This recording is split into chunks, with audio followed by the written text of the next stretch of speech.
ಆತ್ಮೀಯ ದ್ವಿತೀಯ PUC ವಿದ್ಯಾರ್ಥಿಗಳಿಗೆ 7/3/2026 ದಿನಾಂಕದಂದು ವ್ಯವಹಾರ ಅಧ್ಯಯನ ಸಂಬಂಧಪಟ್ಟಂಥ ವಾರ್ಷಿಕ ಪರೀಕ್ಷೆ ಇದೆ.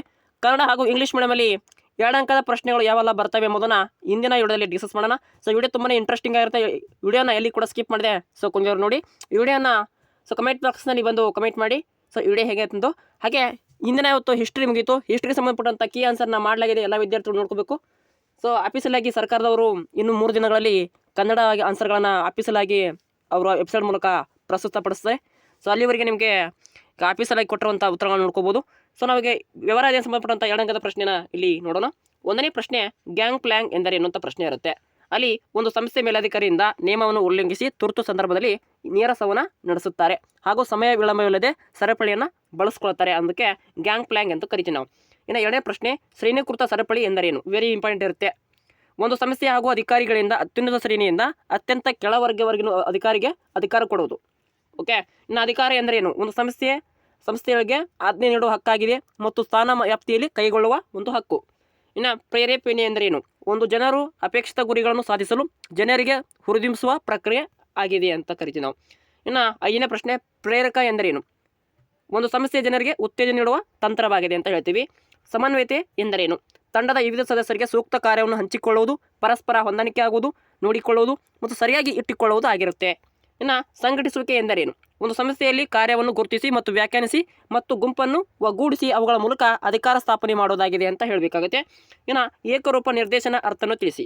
ಒಂದು ಸಂಸ್ಥೆಯ ತಂಡಕ್ಕೆ ಗುಂಪಕ್ಕೆ ಒಬ್ಬನೇ ಮೇಲಧಿಕಾರಿ ಹೊಂದಿರಬೇಕು ಅಂತ ಕರಿತೀವಿ ನಾವು. ಆತನು ಏಕರೂಪ ಆದೇಶಗಳನ್ನು ಪಡಿಬೇಕು ಎಂಬುದನ್ನು ತಿಳಿಸುತ್ತೆ. ಇನ್ನು ನೀತಿ ಎಂದರೇನು? ಉದಾಹರಣೆ ಕೊಡಿ ಅಂತ ಪ್ರಶ್ನೆ ಇರುತ್ತೆ. 2ನೇ ಪ್ರಶ್ನೆಯಲ್ಲಿ ನೀತಿಗಳು ಸಾಮಾನ್ಯ ಹೇಳಿಕೆಗಳಾಗಿದ್ದು ಸಂಸ್ಥೆ ಯೋಜಿಸುವಿಕೆ ಸಹಾಯ ಮಾಡುತ್ತದೆ. ಉದಾಹರಣೆಗೆ ಬೆಲೆ ನಿರ್ಧಾರ ನೀತಿ, ಹಾಗೆ ಮಾರುಕಟ್ಟೆ ನೀತಿ ಅಂತ ಕರಿತೀವಿ. ಉದಾಹರಣೆ ಸಹಿತ ಬರೀಬೇಕಾಗತ್ತೆ. 10ನೇ ಪ್ರಶ್ನೆ ನಿಯಮ ಎಂದರೇನು? ನಿಯಮಗಳು ನಿರ್ದಿಷ್ಟ ಹೇಳಿಕೆ ಆಗಿದ್ದು ಅದು ಏನು ಮಾಡಬೇಕು ಮತ್ತು ಹೇಗೆ ಮಾಡಬೇಕು ಎಂಬುದನ್ನು ತಿಳಿಸುತ್ತೆ. ಉದಾಹರಣೆಗೆ ಗುರುತು ಪಟ್ಟಿ ಧರಿಸುವುದು, ಮದ್ಯಪಾನ ಮಾಡದೇ ಇರುವುದು ಆಗಿರುತ್ತೆ. ಇನ್ನು 11ನೇ ಪ್ರಶ್ನೆ ಹಣಕಾಸು ಎಂದರೇನು? ಯಾವ ವ್ಯವಹಾರ ನಿರ್ವಹಣೆ ಮಾಡುವ ಹಣವನ್ನು ವ್ಯವಹಾರ ಉದ್ದೇಶಕ್ಕೆ ಬಳಸಲ್ಪಡುತ್ತೆ ನೋಡಿ, ಅದು ಹಣಕಾಸು ಅಂತ ಕರಿತೀವಿ ನಾವು. ಪ್ರತಿನಿಯೋಜನೆ ಎಂದರೇನು? ಅದರ ಮೂಲಾಂಶವನ್ನು ತಿಳಿಸಿ. ವೆರಿ ಇಂಪಾರ್ಟೆಂಟ್ ಇರುತ್ತೆ. ಒಂದು ಸಂಸ್ಥೆಯಲ್ಲಿ ಒಬ್ಬನೇ ಮೇಲಧಿಕಾರಿಯಿಂದ ಅಧಿಕಾರ ತನ್ನ ಅಧೀನರಿಗೆ ಕೆಳಮುಖವಾಗಿ ಅಧಿಕಾರ ಹಂಚಿಕೆ ಮಾಡಬೇಕು ನೋಡಿ.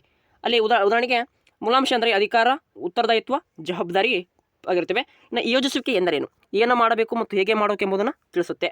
ಓಕೆ, ಕೇಂದ್ರೀಕರಣ ಅಧಿಕಾರ ಕೇವಲ ಬಹುದೊಡ್ಡ ಸಂಖ್ಯೆ ಹೆಚ್ಚಾದಾಗ ಅದನ್ನು ಕೇಂದ್ರೀಕರಣ ಎನ್ನುವರು.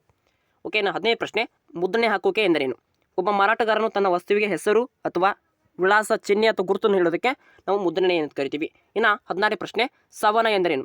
ಸಂವಹನ ವಾಟ್ ಈಸ್ ಕಮ್ಯುನಿಕೇಟಿವ್ ಅಂತ ಕರಿತೀವಿ. ಕಮ್ಯುನಿಕೇಷನ್ಸ್ ಜನರು ಇನ್ನೊಬ್ಬರ ನಡುವೆ ಮಾಹಿತಿಯನ್ನು ರೂಪಿಸಿಕೊಂಡು ಹಾಗೂ ಹಂಚಿಕೊಳ್ಳುವಂಥ ಪರಸ್ಪರ ಸಂವಹನಕ್ಕೆ ನಾವು ಸಂವಹನ ಅಂತ ಕರಿತೀವಿ. ವಾಟ್ ಈಸ್ ರಿಕ್ವೈರ್ಮೆಂಟ್ ಅಂತ ಕರಿತೀವಿ. ನೇಮಕಾತಿ ಒಂದು ಉದ್ಯೋಗ ಒಬ್ಬ ಸೂಕ್ತ ಅಭ್ಯರ್ಥಿಯನ್ನು ಕಾರ್ಯಕ್ಕಾಗಿ ಅಥವಾ ಕೆಲಸಕ್ಕಾಗಿ ಅಭ್ಯರ್ಥಿಯನ್ನು ಪೂರ್ವವಾಗಿ ಆಯ್ಕೆ ಮಾಡಿಕೊಳ್ಳೋದಾಗಿರುತ್ತೆ ನೋಡಿ.